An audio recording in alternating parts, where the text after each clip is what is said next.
Oh man, that was tough trying to figure out how to do this. For someone being as technically sound as I am, I cannot figure out what happened there. So let's see if you can hear me. I'm going to type in, can you hear and see me?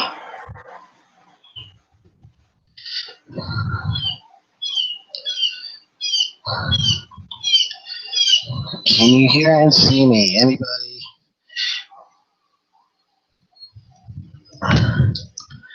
Let's see my control room. Got that there. So that started streaming now. Should be live. Can you see me? Here. How's this coming? Any better? I could actually see myself. I've got a pad on my left, so I'm looking at the pad over my left just to make sure that I can see myself. I'm going to turn it up slightly. All right, so I could hear me as well. Good deal. All right, finally. So now I'm gonna switch back. I gotta share my screen. Well, first, welcome to my broadcast. It was one of those things trying to figure out, all right, how am I going to do this? Where am I going to go? I'm sitting on my back porch right now. So it's actually a cool day here in Florida. So I was figuring, all right, let's see if I could do it outside instead of inside. So every now and then you're going to see me look to my left or right. That's me looking at my actual pad. That just want to make sure I'm seeing everything okay. So that's my check. All right, I'm going to share my screen. And thanks for sitting in. My screen is going to be a little bit different here. I started out doing a presentation, and I was going to do a PowerPoint presentation and set it up that way, but I decided I'm going to do this one a little bit differently. So I'm going to share my entire screen. I'm going to minimize that so you guys don't see all of that. I'm going to minimize this one as well. And what I'm going to do is I'm going to pick up a couple of things so you can see. And one of the things I was looking for is my LinkedIn page. And I don't actually have that available, but I do have the LinkedIn article that I wrote recently, which was 7 tips of starting your own safety consulting business. So with this 7 tips of starting your own safety consulting business, I'm going to use this to start us off. And then after we go through that, then I'll go through the rest and just kind of give you an idea. I started my consulting business in 08, and I was originally a water and wastewater operator that worked his way up through the ranks. I was a safety consultant after a long time. When I went on my own, originally I was just going to be a trainer, and I thought I'll just train water and wastewater guys in not only safety and health, but process control. And I started my business technically in 08 while I was still a plant superintendent at a wastewater facility in Florida. So as a superintendent, my boss told me, hey, Sheldon, everybody should be incorporated. So I was like, all right, I think I agree with that. So I thought, what can I do? I can teach. I'm good at teaching. So let me see if I can do a job teaching. So the first thing I had to figure out was, what should I do with a name? Initially, I was going to do Sheldon Primus Consulting Services or something to that effect. And again, I knew safety, and I also knew water and wastewater. So those are the 2 things that I was really aware of. What I didn't know was how to be a businessman.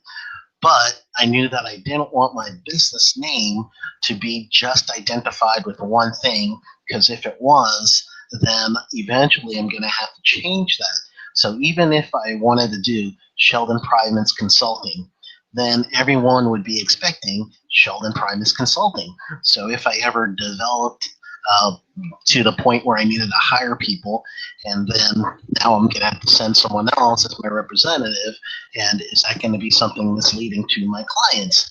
And then Sheldon Primus Consulting doesn't say what type of consulting it is and a few other details. So that first part of my article where I wrote about the name, what is the name, and if you don't have LinkedIn, you can find this article.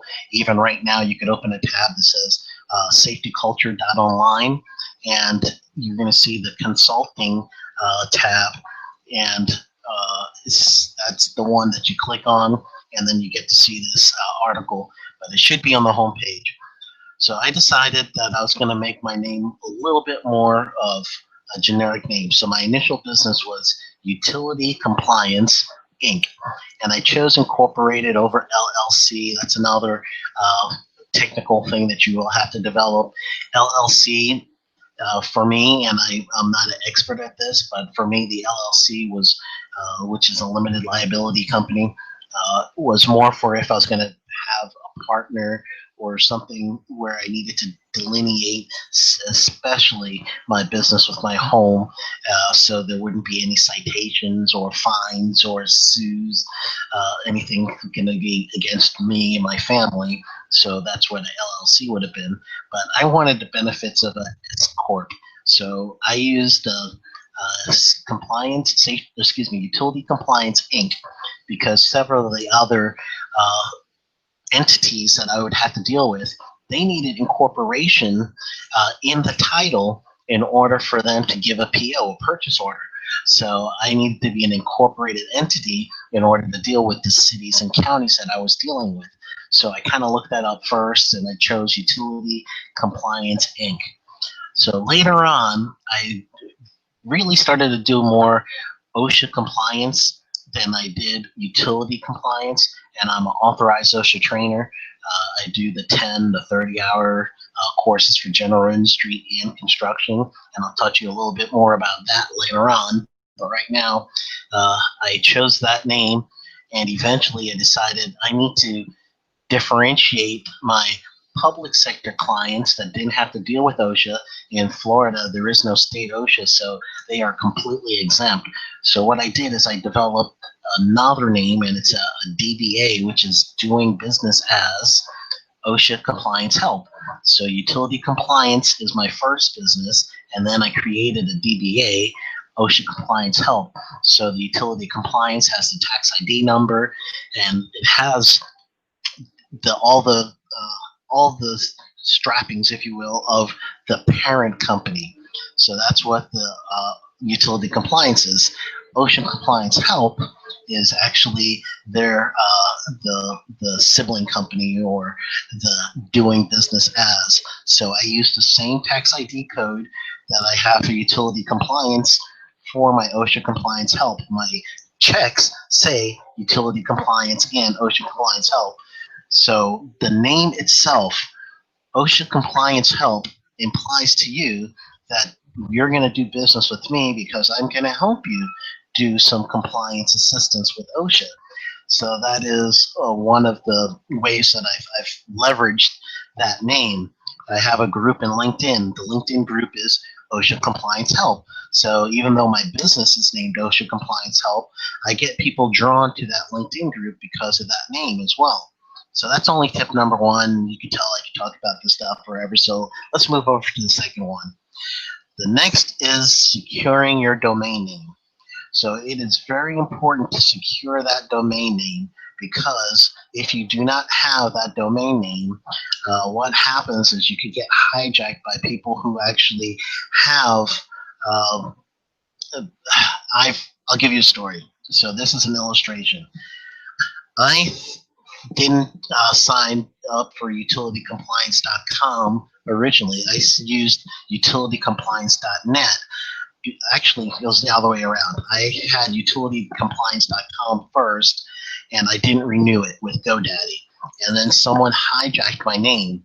So GoDaddy was like, I think $10 at the time to get my domain name, and I decided, all right, I'll do that. So utilitycompliance.com, and then I didn't renew it, and I was like, yeah, I don't really need to renew it. Who's going to use utilitycompliance.com? But little did I know, there is a whole business model set up on buying expired domain names for that purpose. People look and they wait. There's a list that they get of expiring domain names, and they wait for that name to expire. Then they snatch it up and hijack that name for the company. So I ended up having to pay, I believe it was $190 or $200 to get my own domain name back that I had for $10. So it's important to go ahead and secure your name, whatever it is, secure it first. If you're trying to get a 2-letter domain, like if I wanted to do Sheldon Primus safety and try to find sps.com, I would have to probably fork out 5 figures, meaning $10,000 or more for that sps.com.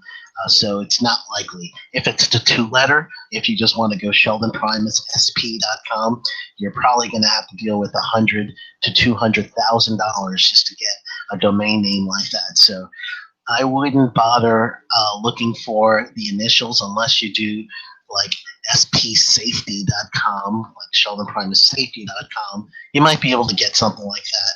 But if you go into the actual 3 letters, 2 letters, 1 letter, forget it. You can't even afford a 1 letter. That's in millions.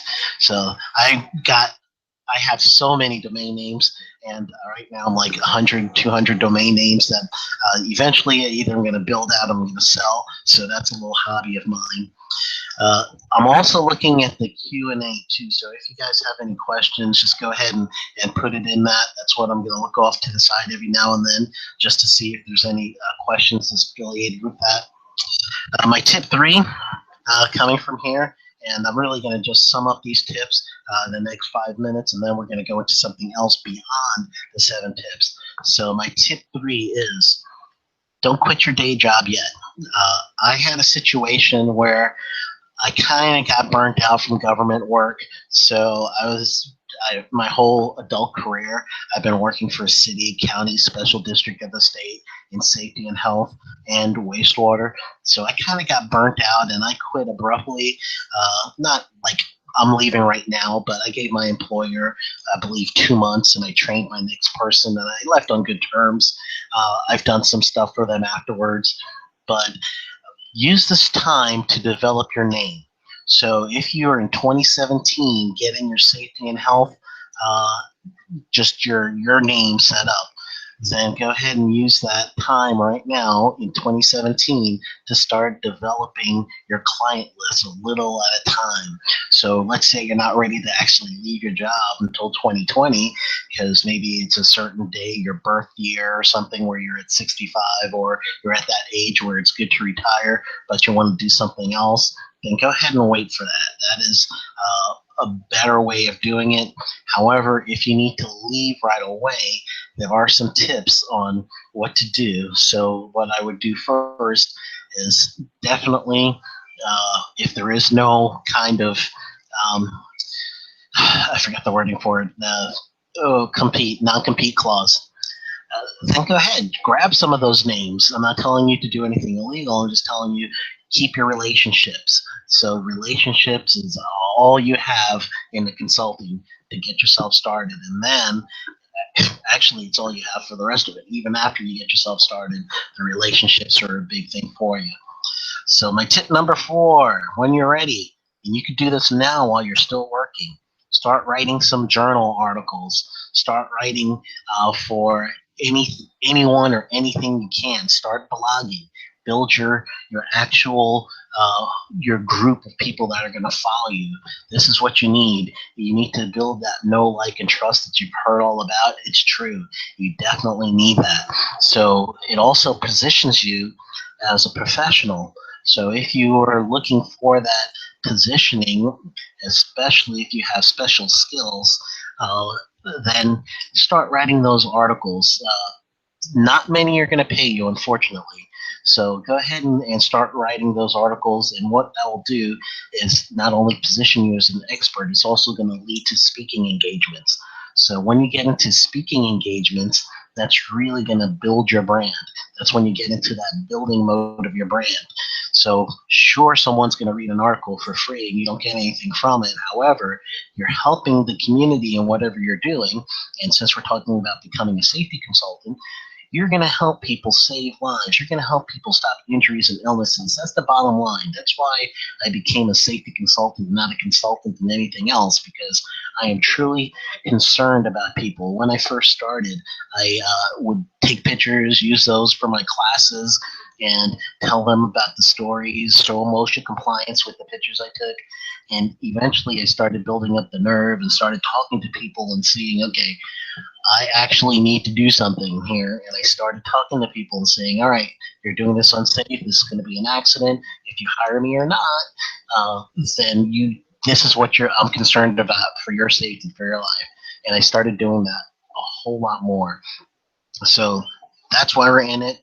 The trade journals, the publications will lead to speaking. The speaking helps people first, but it also brings awareness to you, and it builds a brand. All right. Another thing is, and I'm hoping that I'm seeing as much of this live as I can as far as the questions and answers. So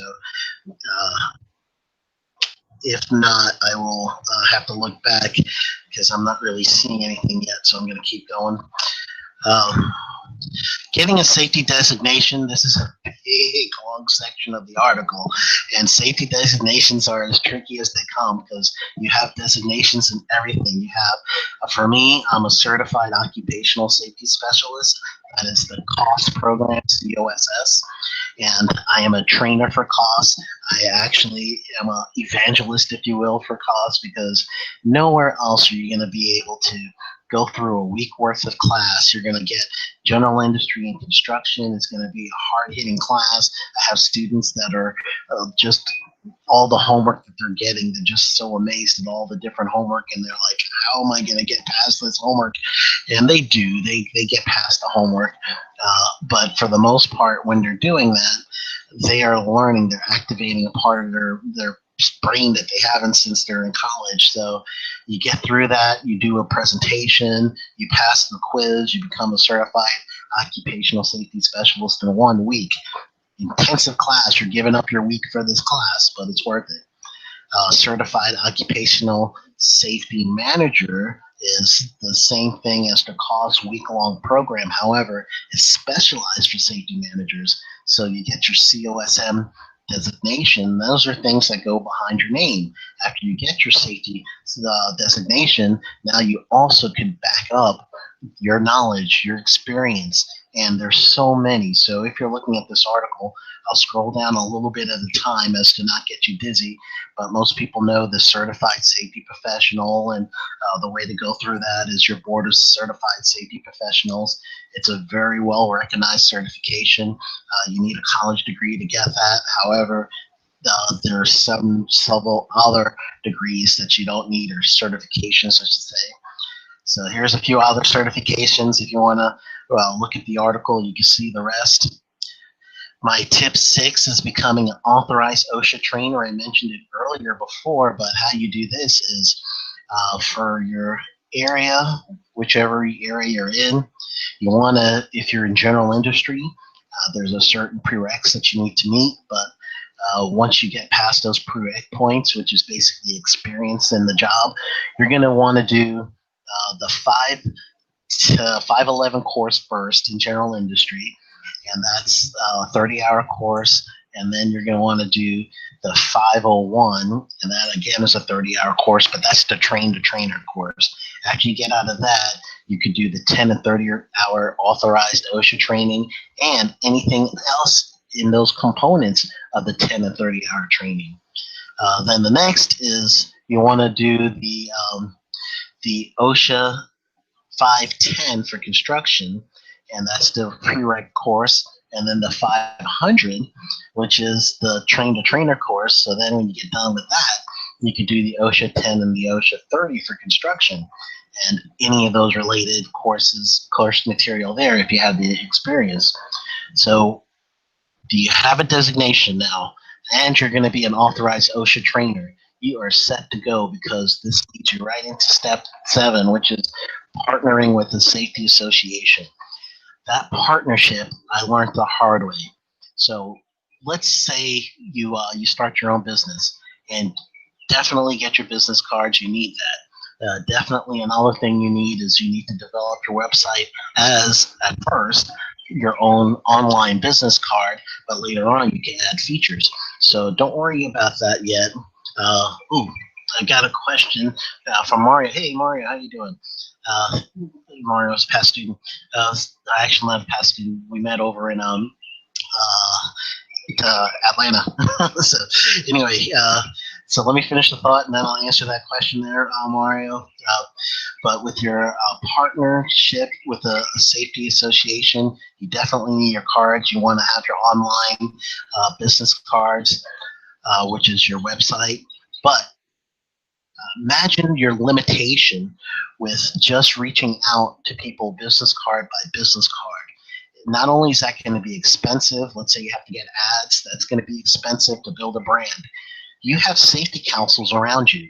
Safety councils are marketing agents. They know safety on the peripheral, but they don't have professionals on staff usually. So what you do is you partner with them, saying, I could provide the OSHA 10, I could provide the OSHA 30, and now what I will do is provide those courses. You work out an arrangement with them so that they still could have some money in this, because that's why they're in business for. And then from there, you guys could start a partnership. Now you become their professional, so their whole mailing list is the thing that you get access to, and you become the professional for that safety association and their members. So now you get referrals through that and their members. So good thought. And then I'll get to another one. Let's answer Mario's question. It says, with the various safety programs from the BCSP, which is Board of Certified Safety Professional Certification, how do you become certified to teach these courses, like teaching the CSP or the ASP prep courses? Actually, I am not aware of how to become a teacher for the prep courses. I believe it's just material you put together. So if you're seeking approval from the board to become a certified CSP prep person, they're probably not going to do that, because it's going to take money out of their pocket. Unfortunately, it is a money component, but no one is stopping you from creating your own CSP and ASP material, and then just especially if you have a good success on that. So go ahead and develop that material. Then you yourself could use that as a digital download product, and that's something you could house on your website. So go ahead and develop it, make it something that's a digital product, and then someone can download it for whatever your price is for that material, and then maybe they can upgrade it for some coaching. So now you can start coaching these people in the material you provide, and now you've got a business with another perk. So the upsell would be, if you will, get your CSP prep course here, download it digitally, and I have these hours and these hours and these hours available, so I can coach you through the material and your CSP. So hopefully that might give you some ideas there. But it's always the upsell of the coaching.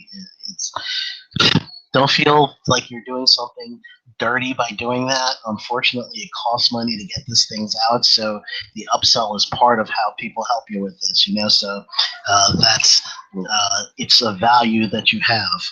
So all right, I see you're good. Thank you. So back to my thought, and I got this scheduled for 2:40. If there's more questions, I'll definitely go beyond that to Saturday. I'm not doing anything. It's Florida. It's nice out. So I'll hang out with you guys if you have more questions. But back to what I've learned with associations and partnering. There's many different things you can partner. When I first got started, I was partnering with places like the Florida Pest Control, Pest Professionals. So there's the Florida Pest Management Association.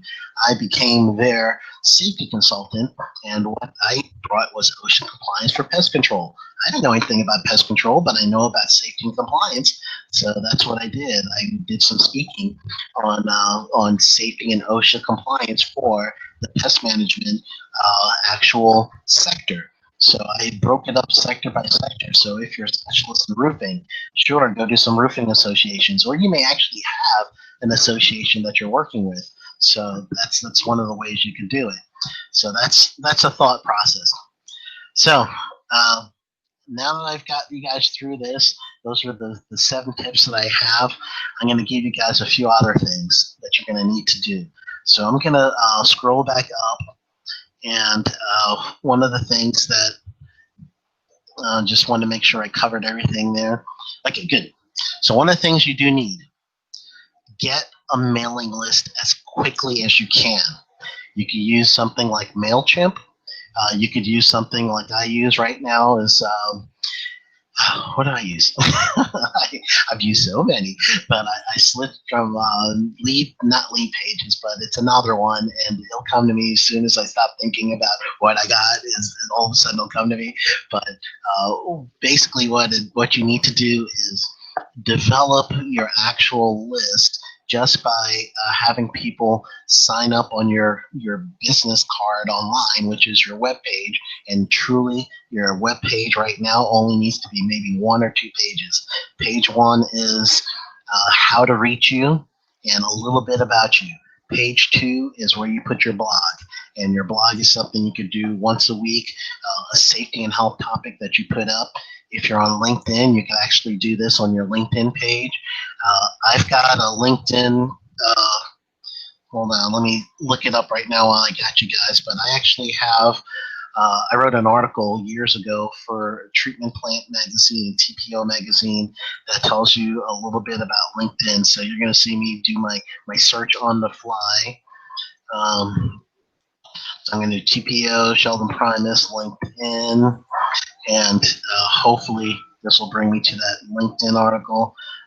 They did top 10 profiles on LinkedIn, and I'm going to actually do a new tab for that. And here's the treatment plant article on LinkedIn. So it is tpo.com / just don't do all the backslash. Just go to tpo.com, tpomag.com, and then type in Sheldon Primus, and then you should be looking at this page that says LinkedIn. And though it's specific for utilities, is my wording, you can actually use this for yourself. So LinkedIn's a platform that I've used often to develop my brand, and that's really what you're doing. You're developing your brand. Right now, my profile says I'm an all-star. Woohoo! It's the first time I'm an all-star in anything, right? 4,000 plus connections. That is developing your brand. Blog pages and posts will help you develop that brand. So keep writing for these different places, and then you'll start getting years of this stuff. So for instance, I am looking at this magazine. I'm just going to type in my name. This is one that I write for. On the search results, you can see there's 29 search. I wonder if I've been arrested. I love these things that come up. That's another thing I'll talk to you guys about is your ads. But you scroll down, you can see some of the things that I've actually done through this article. So the other one I write for, and actually I'm going to stay right here. I'm going to wait till you guys see this pop up. So building your brand that way. All right, on my screen right now, there's a pop-up that came up. This is what your websites will look like eventually. Don't have to do it right now, but eventually you want your websites to start having features like this. And most people, their business starts with the web first, and then it translates into your personal life. So that pop-up is a way for you to just get somebody to see what you're doing. I use WordPress as my hosting. So I will go to a WordPress page. This one here is my safety culture online. And my safety culture online, you'll see it kind of load up.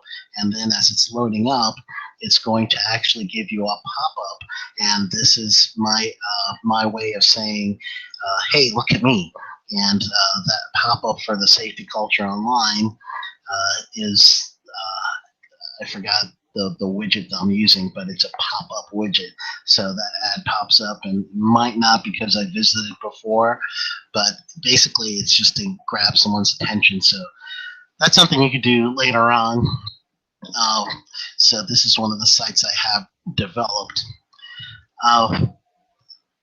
Going back to, and this again is to help you with your own safety consulting business when you're getting started. You're going to have to give away some things for free. And one of those things is your speaking time.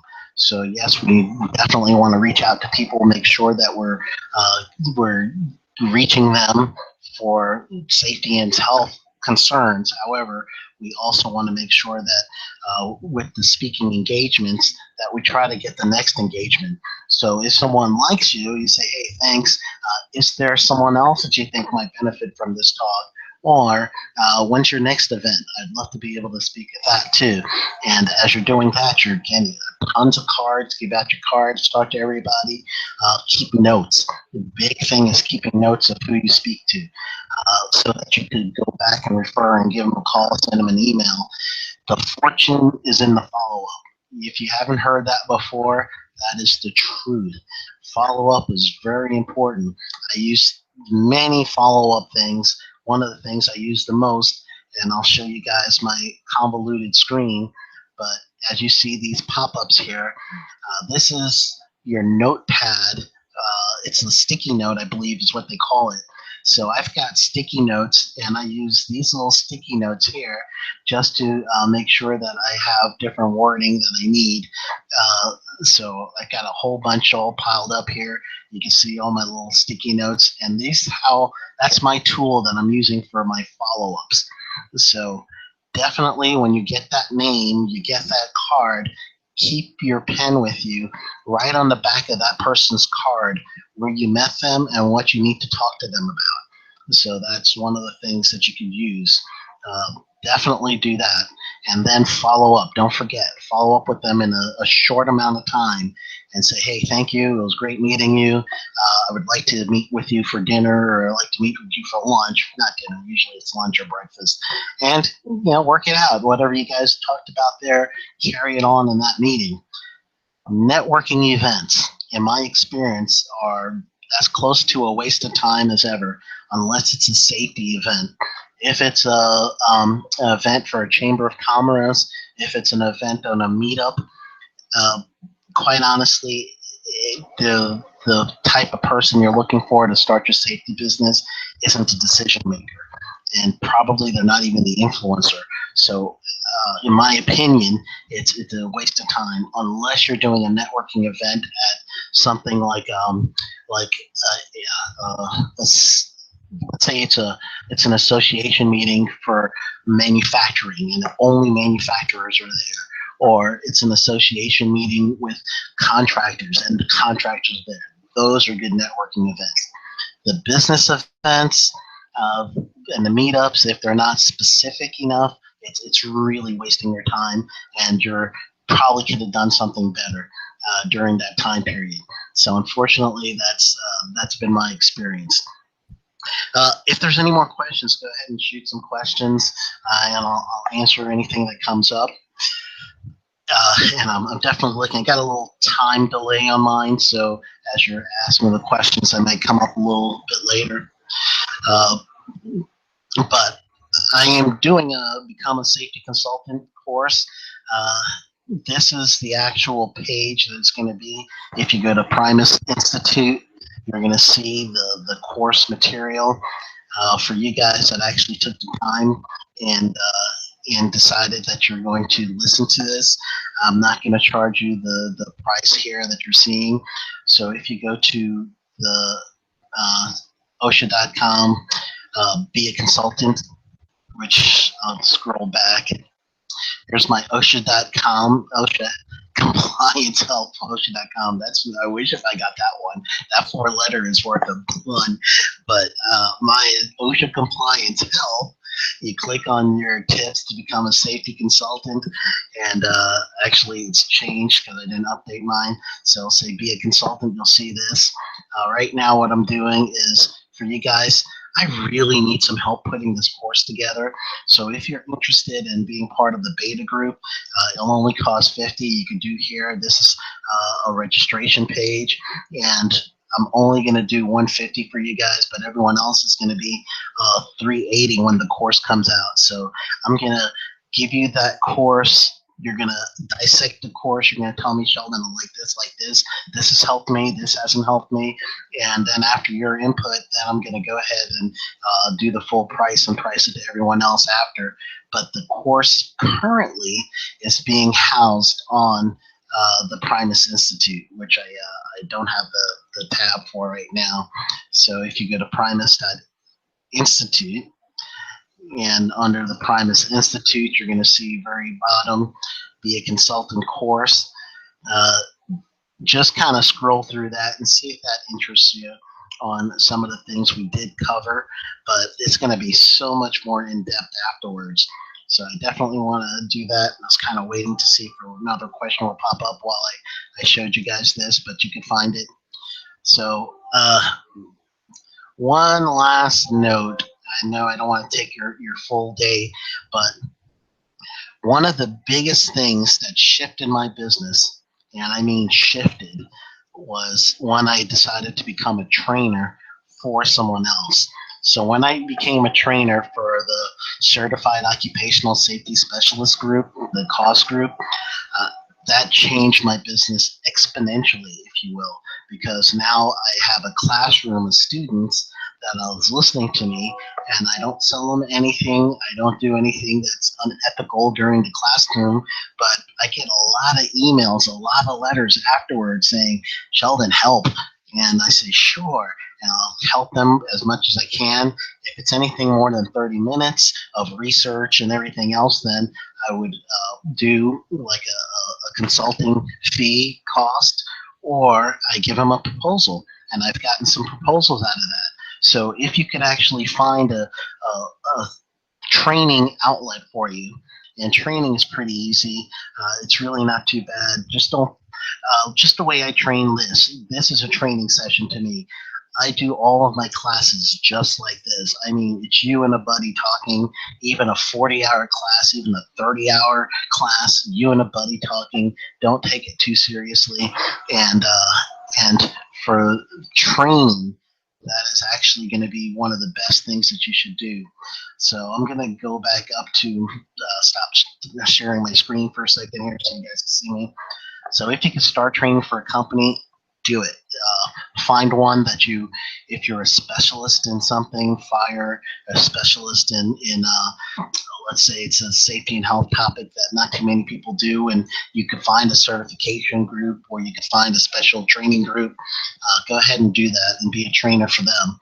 And the other thing you need to know is how to do a proposal.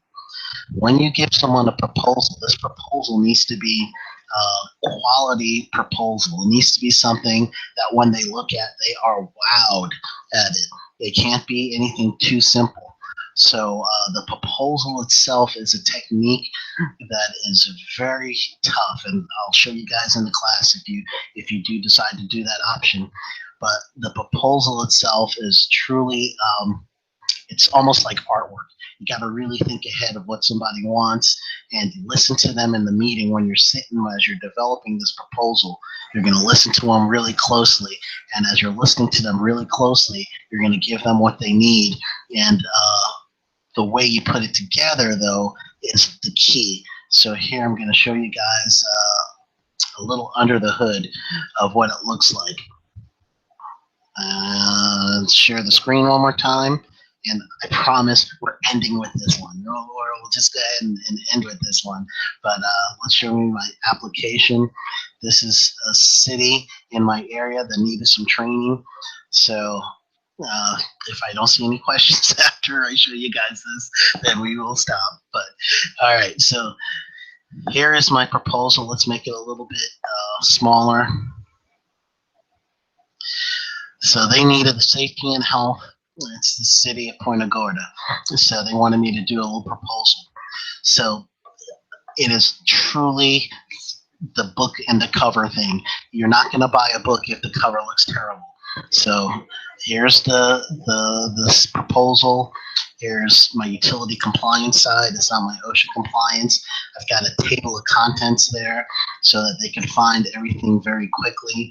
So scope of work, what their responsibility is, what my responsibility is, what my deliverables will be, my period of service, my cost, how much it costs them in payments, because sometimes I give people payment options, and so I give them some payment options, and then my biography. So right there, I'll tell them exactly who I am. It tells them everything related to me, and it's all broken out. So I'll give you guys just a quick scan. I don't want to give you guys too much as far as, after a while the brain starts hurting. So this is a quick scan of what each one of those headings would look like. I got my scope, nice and clear. I got pages numbered. That means a big thing. Here's my services that I'm going to render. Here are all the deliverables for what they're getting, the period of service. I give them the cost, and I even give them a few incentives as far as the payment. There's my cost for the contract with a 50-50 payment option. And then I also have, my biography. So a little bit about me, why they want to go with me. And then at the very end of that, I tell them who are all my clients.